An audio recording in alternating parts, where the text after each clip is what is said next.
సాయంకాల సమయములో సంధ్యాదీపారాధనలో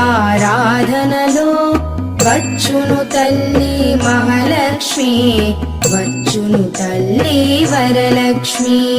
కాళ్లకు గజ్జెలు కట్టింది, మెడలో హారము వేసింది, పిలచిన వెంటనే పలికింది, అడిగినదంతా ఇచ్చింది. సాయంకాల సమయములో సంధ్యాదీపారాధనలో